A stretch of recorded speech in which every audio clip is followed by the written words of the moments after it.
Hey everyone, this is going to be a bit of a live stream here at Transport Evolved because the whole Tesla debacle is so bizarre. I mean, the whole thing has been so freaking bizarre.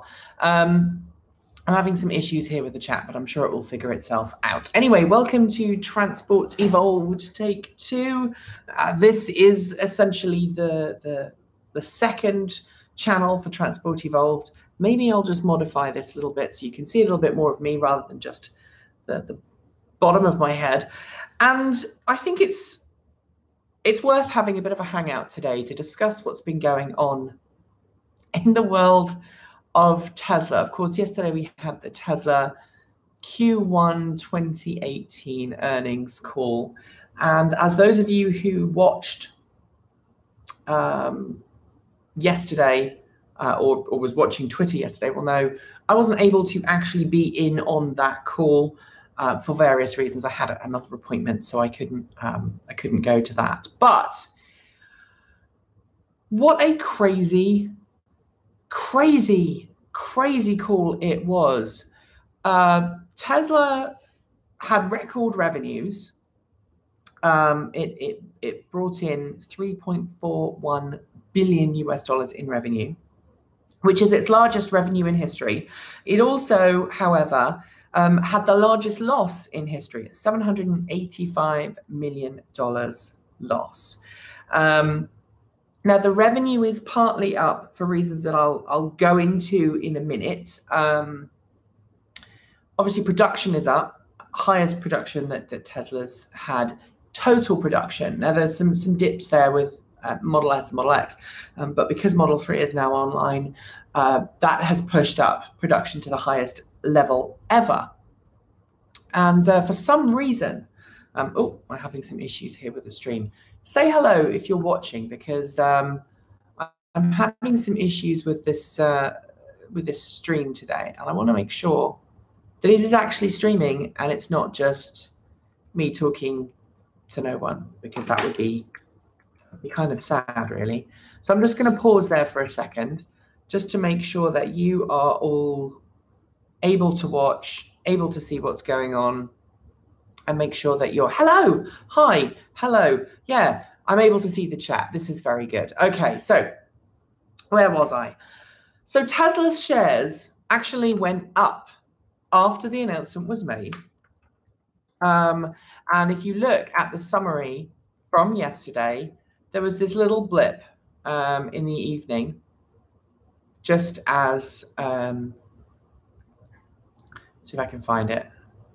Yeah, so this little blip around 2 o'clock my time, there was a blip up. Tesla shares went from $302.42 US per share up to $305 per share. But then 2:30 was the start of the earnings call with Elon Musk. And I have to say that Elon Musk did something of a Donald Trump. And at that point, the share price absolutely tanked. I mean, absolutely tanked. And it was really sad to see, actually. Hello, everybody who's watching. Good to see you all.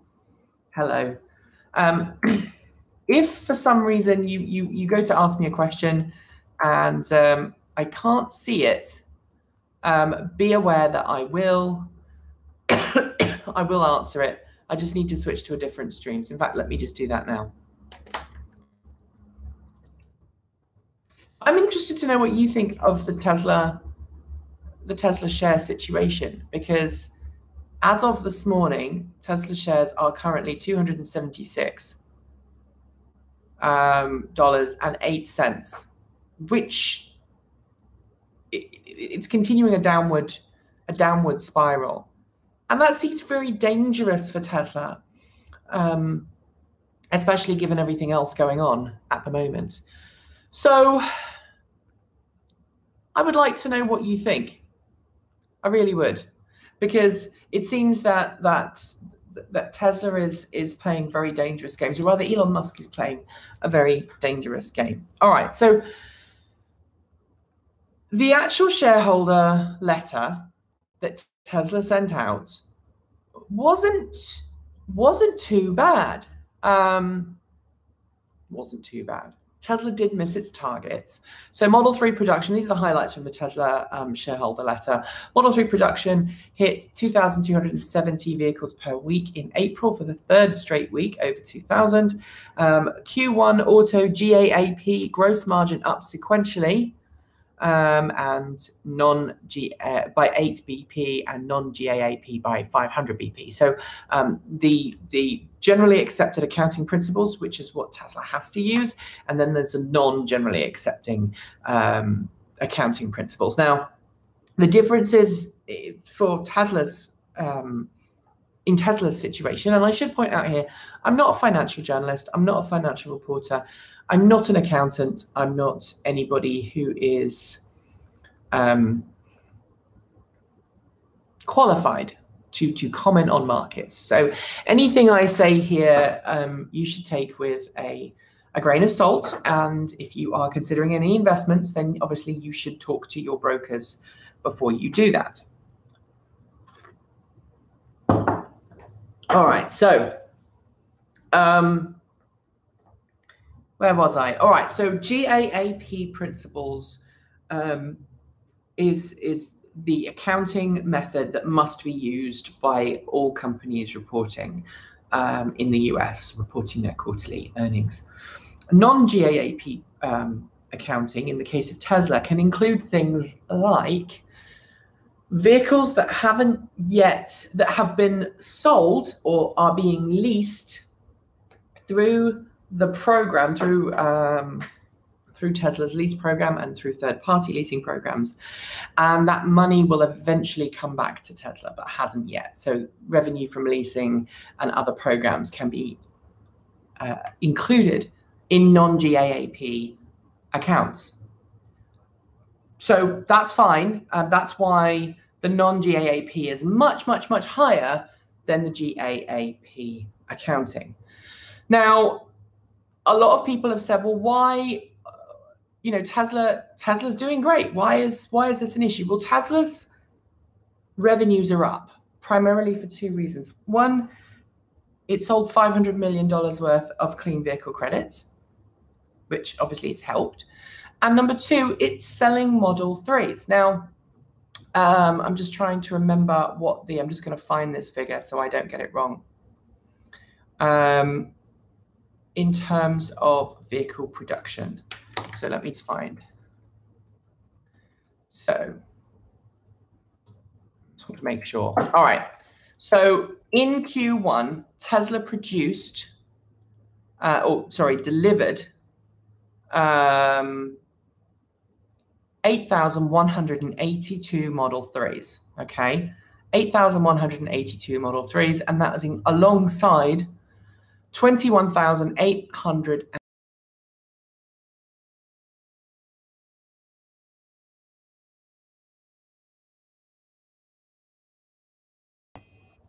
Please excuse me, I have a phone call. If it's super important, they will call me back. Where was I?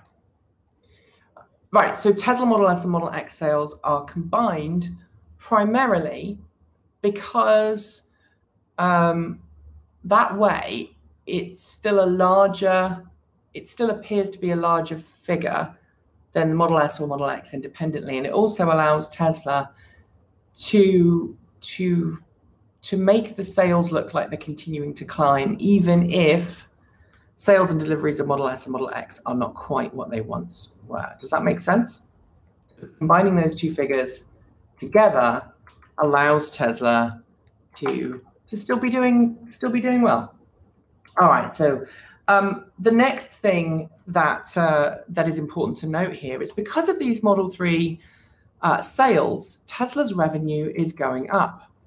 And that is because you cannot yet lease a Tesla Model 3. You just can't do it. If you want a Model 3, you must buy it outright. That doesn't mean you have to give Tesla cash. I mean, you can still finance your Model 3, but Tesla is not directly financing Model 3s. It's not directly leasing Model 3s. Instead, Tesla is right. Instead, Tesla is asking people to buy those Model 3s directly. It's not getting involved in any kind of lease program. And so the revenues from Model 3 sales are going directly into Tesla's coffers rather than dripping in over a period of months or years. Does that make sense? I'm not really explaining it very well. I need more coffee. If you've got questions, please speak in the chat. Questions about Model 3, about Tesla, about the earnings call. So in short, that is why Tesla's revenue is up. Why Tesla seems to be doing pretty well with the revenue is just because those Model 3 sales are helping push up those 8,100 and whatever it was sales. Now, Tesla missed its expenditure. Tesla missed its expected production volume. The production volume that Tesla said it would achieve by the end of Q1 has not happened. That is not a surprise. Tesla had said it was going to be at 5,000 cars per week. It's not really, it's only even just about half of that at the moment. So there is some growing to be done. There is some leaning to be done to ensure that, you know, Tesla helps make it good, make the volume of cars that it wants to. Tesla has said it hopes to reach a module production rate of 5,000 cars per week pretty soon. One of the challenges of the Tesla production line problem, the reasons why Model 3 was delayed, was disclosed in the earnings call. Maybe we'll come to that in a second. But there are a couple of other important things to bear in mind here about the way that Tesla's financials were going. Now, Tesla has managed to reduce its capital expenditure by quite a lot. We're talking $400 million in reduction of capital expenditure, just partly because Tesla has been kind of knuckling down and making sure that it's not bleeding cash as much as perhaps it was. But here's the issue. Tesla is still bleeding cash, $785 million. It's the largest loss it's ever had. And despite that, Tesla is you know, as soon as the earnings were released, Tesla shares went up. So all went well. In terms of the energy side of things, Tesla is seemingly doing okay in that respect. You know, it's talking about the amount of energy it is deploying. It says that it now has 375 megawatt hours of energy storage projects active around the world, and those are the big scale systems. It also deployed 76 megawatts of solar energy generation systems. Now that means solar panels, solar roof tiles. Tesla's not still installing its solar tiles at any kind of volume at the moment, so it still seems to be a small part of the project. Now, interestingly, Tesla said something very interesting in its Q1 letter. Due to higher upfront cash sales, lower emphasis on less profitable commercial projects, and consolidation of our sales channels, our solar business has slightly positive cash flow throughout 2017. We are expecting cash flow from our solar business to remain at this level for the first half of 2018 and then improved significantly after.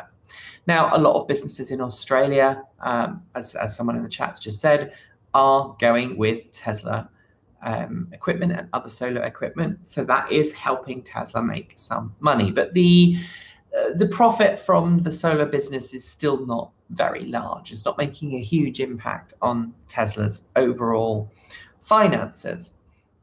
Now, Tesla has also said that its cash flow has reached $398 million.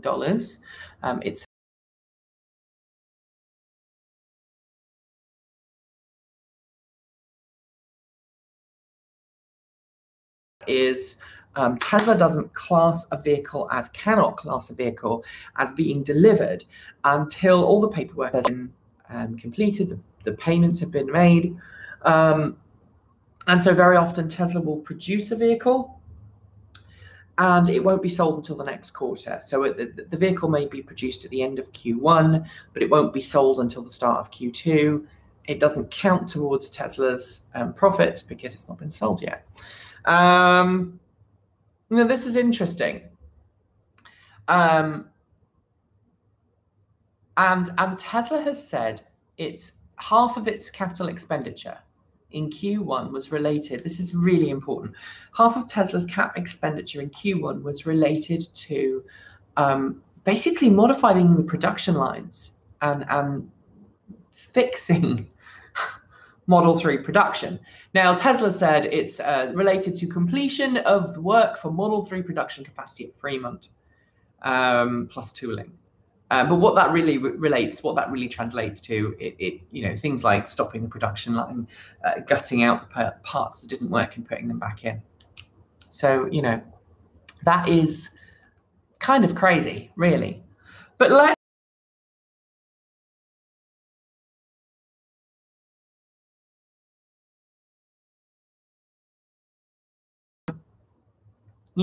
all of that other stuff is kind of irrelevant. Tesla did better than some Wall Street analysts had predicted. Yes, it has less cash on hand than it had at the start of the year. I think at the start of the year it had 3.4 billion. Now it had about 2.7, 2.8 billion. And, c'est la vie. Tesla's income has increased, Tesla's loss has decreased. And The Verge, by the way, is on a very good graph correlating the two. And it shows that, Tesla has only ever made a profit in one quarter, and that quarter was Q3 2016. But for the rest of the time, Tesla has enjoyed increasing losses, despite its revenue growing pretty consistently from day one. So after the financials are released, there's normally a period of about half an hour where financial types, brokers, industry analysts get to just pool over the numbers and figure out, just what's happened. Because balance sheets are not always the easiest thing to read, and sometimes it takes a while. So, after that, there is an earnings call. And in this case, 2:30 at my time was the earnings call for Tesla. And at that very point, at 2:30 on the nose, the stock price for Tesla started to fall.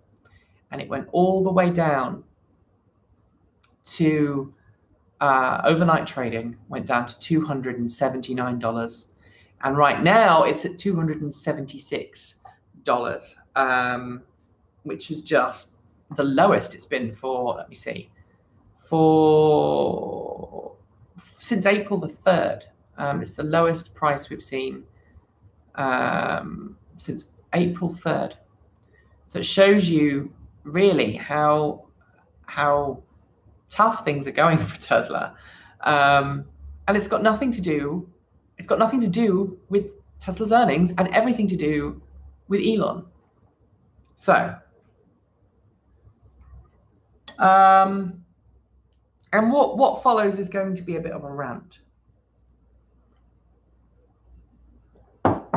and I have to word this carefully, and I will probably do a properly scripted video on the main channel about this.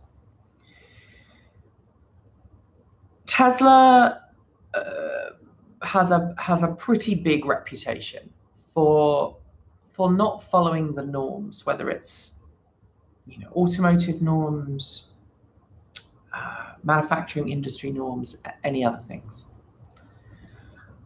And Elon Musk is known for being a little bit of a maverick at the helm of the company.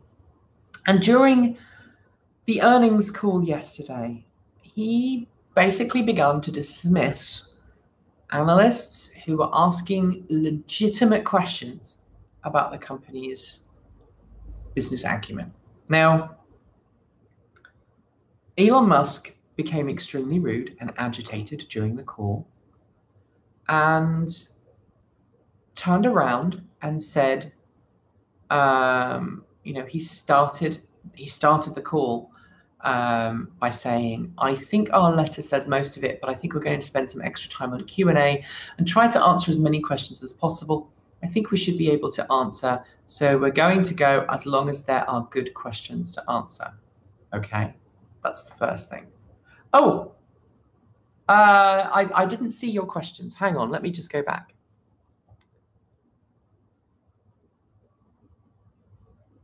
Why is Tesla financing even matter for people that don't invest in them? What in terms of why are the profits? Why are Q1 profits important? Well, I guess in some ways they're not. But here's the thing. I look at it like this: if I'm going to buy a product from a company, and by the way, please keep coming with the questions. Sorry, I'm having difficulties with the chat window for some reason. It's not displaying all of the questions. And so I had to switch to a different window. If you're buying a product, right, you buy that product in the faith that that product will work, that it will be fit for purpose, and that it will be supported for as long as possible. A company's ability to support that product depends on its continued success, all right? So, and we've seen this happen so many times in the EV world. I can rattle off so many companies. Think the original Fisker, Coda, who else? What was the little weird one? The really cool looking one, Aptera. All these companies, they come out with a product that they think is going to sell, and it does for the market that they're selling it in, but they don't have any kind of long-term financial stability. And for that, and thank you, Toby, I'm looking now, and I think I have figured it. Toby's icon always makes me laugh. And Toby, I know why. It makes me laugh, and I think you probably do too. Anyway, so where was I? My brain is not really cogent right now. So yeah, if you're buying a product, right, and you're buying a product, you're buying it with the expectation that the company that made it will still be around to help you fix it in the future if anything goes wrong, or be able to buy, or to be able to sell you new bits for it, or be able to sell you a new version of whatever it is you've purchased, okay? And so you buy a product that you think the company behind it is going to be around for a long time. And whether a company stays in business or not is really important. Part of that relies on how the company's financials are doing. If the company is struggling financially, if there is an issue financially, then as a consumer, you're going to want to know. And it will affect how the company is viewed, how easy it is for you to get sales and service, and also, from a very basic point of view, if the company's not doing so well and it has to put its prices up, or it's struggling to find parts or anything like that, if you have full warning it's about being informed, I think. I guess that's where I'm coming from. And as Dax just said, if Tesla goes out of business, my rooftop solar will be a pain to get repaired. I mean, that's totally true. What is the obsession with all of the details? Well, honestly, I think context is important, and in this place, in this particular sphere, context is really important. I will acknowledge that not everybody wants or needs to know the details, but to put it bluntly, it's a bit like wanting to eat, I don't know, wanting to eat a hot dog, but not wanting to see the process that goes into making that hot dog. So that's a really important thing as well. Anyway, so analyst call. Now, the other point here that I want to reiterate, and I think this is why Tesla's shares have absolutely tanked this morning. Tesla has a quarterly earnings call like every other publicly traded company. They have their earnings call, which follows the release of their shareholder letter. The shareholder letter is published. It's published according to legal framework set out for all publicly traded companies. And Tesla must follow the rules. So it publishes its shareholder letter, which is available for shareholders to view. It's available for everyone else to view. And again, there's a shareholder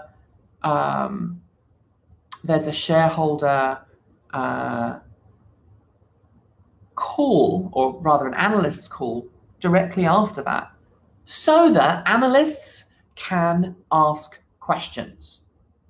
The purpose of the Q1 earnings call and the release of the letter is just for analysts and financial experts and Wall Street.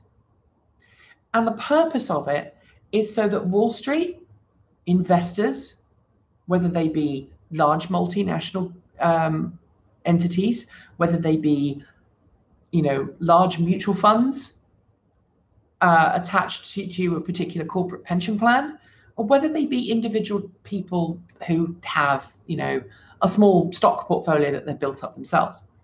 That call helps those people decide whether they're going to sell their shares, buy more of them, not buy the stock,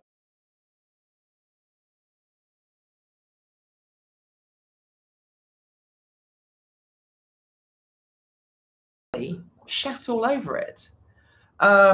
He disrespected the purpose of the earnings call. And I think that's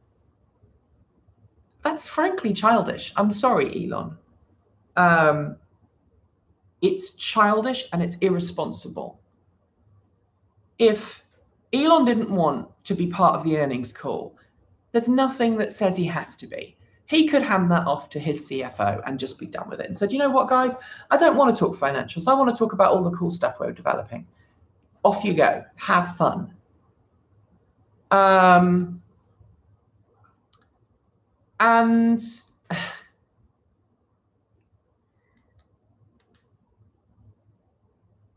by calling those questions boring, by essentially alienating the very people that could help Tesla stay afloat, it's shocking. Now, and it's that Trumpian feeling.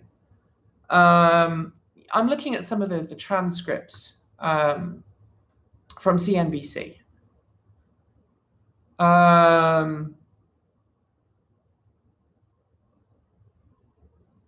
One question came in: where specifically will you be in terms of capital requirements?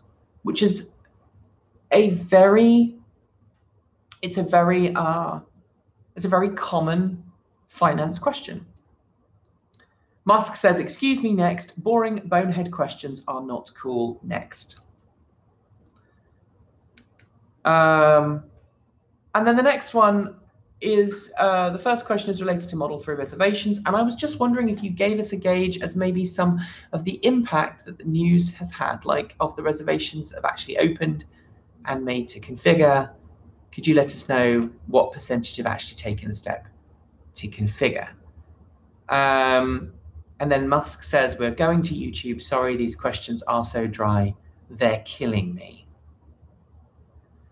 So the question is, how many people are actually, when they're getting the chance to reserve their Model 3, how many people are actually converting that place in the queue into an actual reservation? And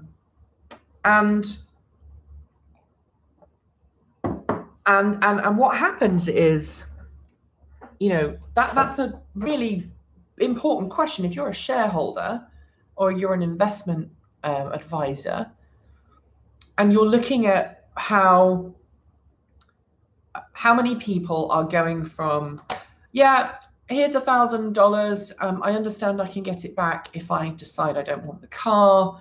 Here's $1,000, and then they come along and say, okay, you've put your place in the queue. We're now offering you a chance to configure your model. If that person then says, actually, no, I'm going to wait, or no, I don't want it anymore, that's a really important impact for Tesla.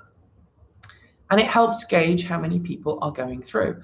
It also gives us an idea of how many people are waiting for the low-cost $35,000 Model 3. Because right now, the $35,000 Model 3 doesn't exist. It's not a car.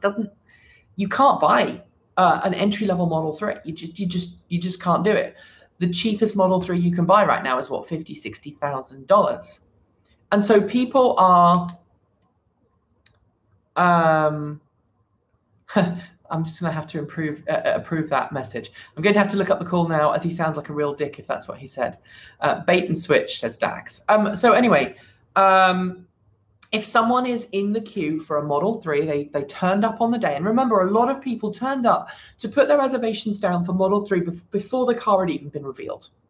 Right? I remember the day really clearly because I just got my RAV4 EV on the road, and I drove up to the local Tesla store, which was the limit of where my car could drive, and drove back.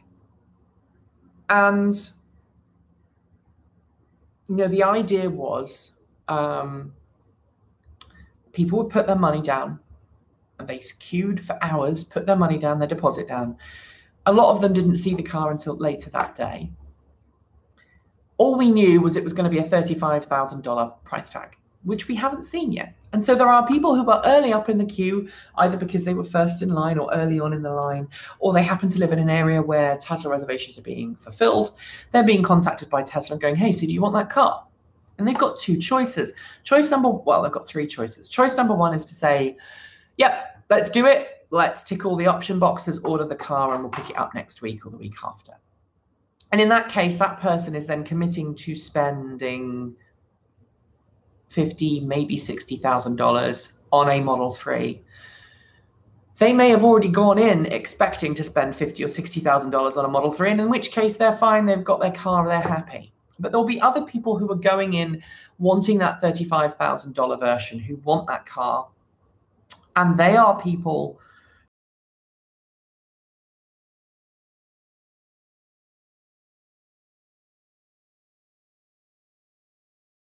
just think about that for a second. You're going in and you're adding $20,000 to the price of a new car just to get it now. Yes, you get a better car, you get better trim and everything else. But those people are saying, no, we'll wait. And, oh, hello, Alex. I'd love to know what you think.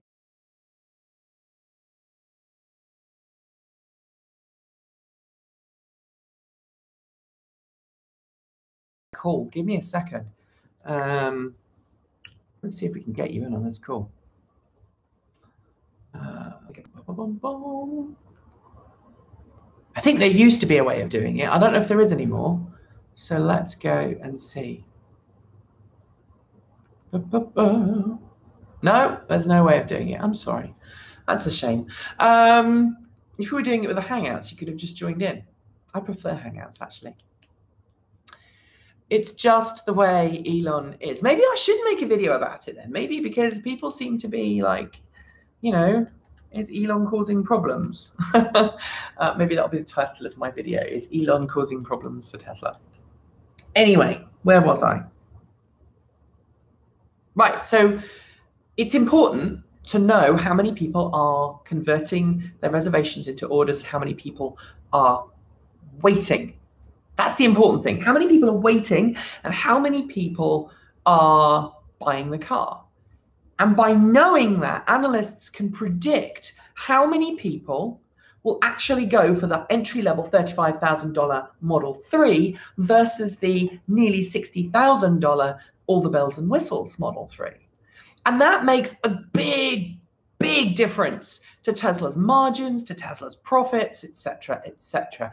Because traditionally, the lower price models tend to have the smallest margin.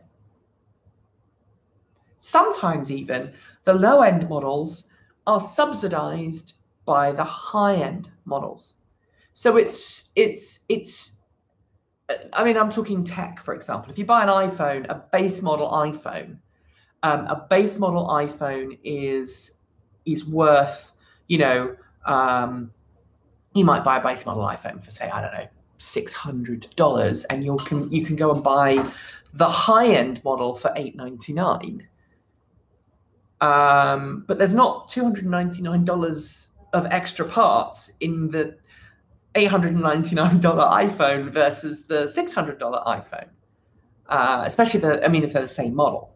You know, one might have a slightly more expensive, might have an expensive memory chip in it, but it's certainly not a $200 memory chip. And the same is true for Model 3. You know, the high-end car is probably going to actually be making Tesla a little bit more money than the low-end car. So, you know, that's the issue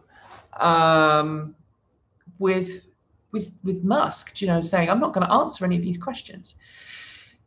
And when you turn around and you say to analysts, I'm not answering your stupid questions, they're boring, that analyst and the entirety of Wall Street is probably going to turn around and say, either you're not telling me because you don't want to give me the answer, which is one option, or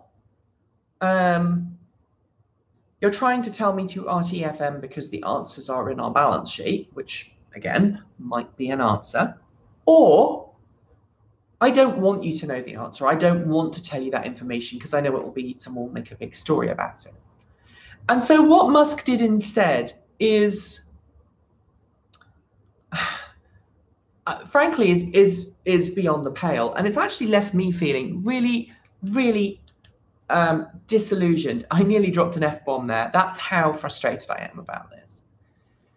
Musk and the Tesla community, a small selection of Tesla community. And I want to reiterate, not all Tesla owners and drivers are fans who are rabid fans. They're just people who like the company, who like the product, who bought the product because it did what they thought it wanted to do. And it is just like Trump. It's a Trumpian popularized version of events.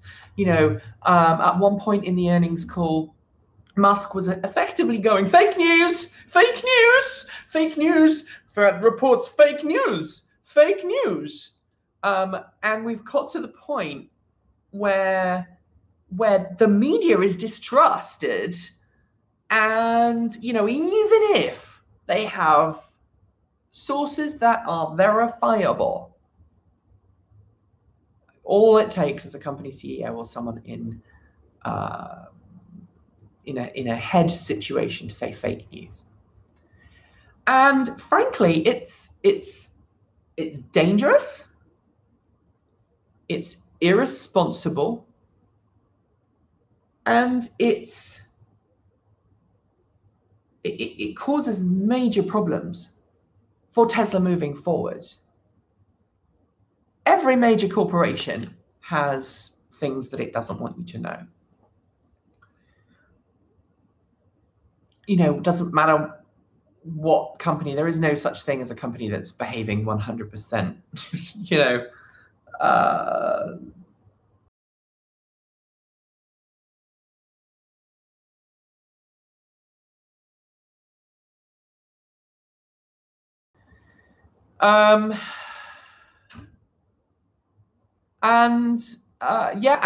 As Alex said, E for Electric, yesterday there was news about Tesla settling the Autopilot lawsuit. So Tesla has settled partially with people who bought their Model S or Model X and ticked the advanced autopilot feature, expecting their cars to be self-driving by now, and they're not. So they took out a class action lawsuit. There are, and this brings me back to the challenges facing Tesla now moving forwards, because Tesla at the moment is still very much fueled by fans.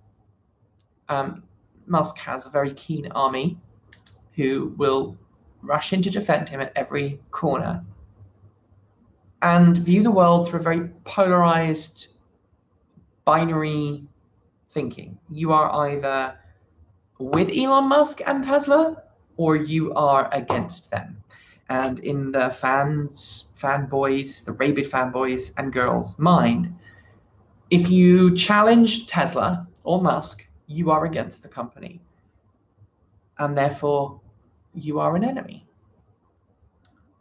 And that is where I sit. I know Alex has had it. Alex, I hope you don't mind me saying this.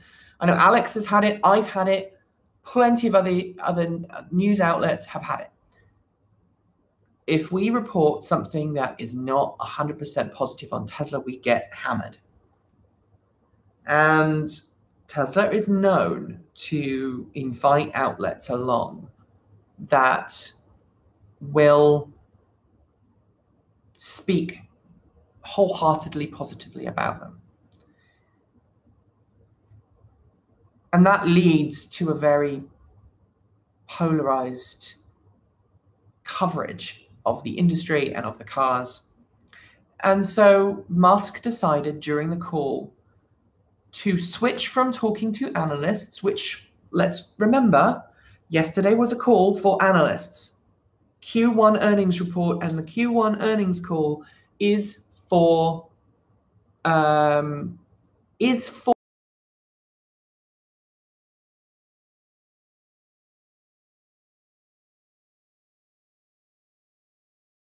call. And in the past, Elon's been great. He's told he's shared things in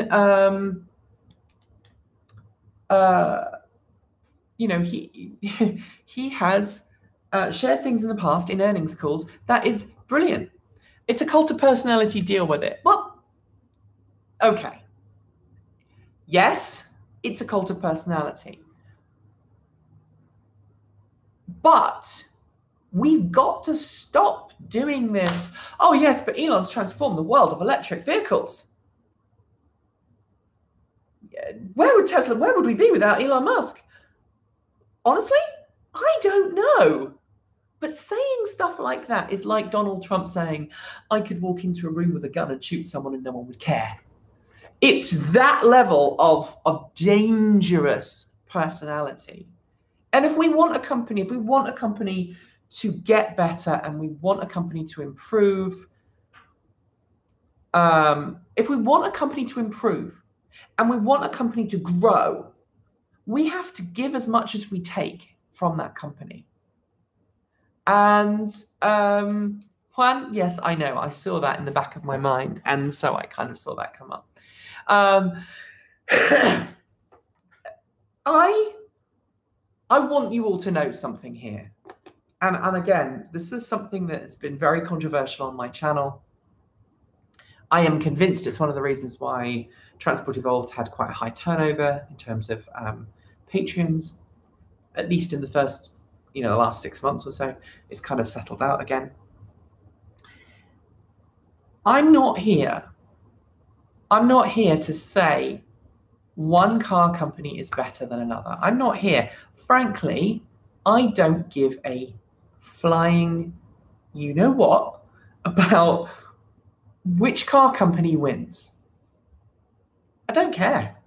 I don't care if it's Tesla. I don't care if it's Nissan. I don't care if it's a company we've never even heard of yet. My goal, my primary goal for being in the EV world and for running Transport Evolved is because I believe that we as humans make good choices when we have all the information available to us. Let me say that again. I believe that we humans naturally make the sensible choice when we are given all of the information. And when I say all of the information, I mean all of the information. It's one of the reasons why we published Kate Wotton-Elliott's i3 review. If you haven't watched it yet, go watch it. It's on the main channel.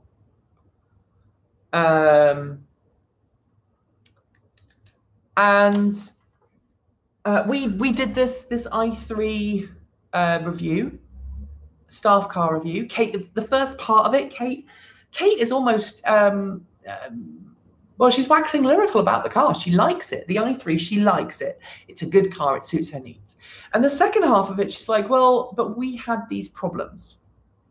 Here are the problems. Here's the way here's the way we're going to try and get it fixed. And those problems have now been resolved. We are waiting for Kate to do an update. She's been very busy. She's been back to the UK. I've been very busy. What I really need is an editor, because I don't know if you can see this. Let's see if I can do this without breaking my big computer. So see all of that stuff on the wall.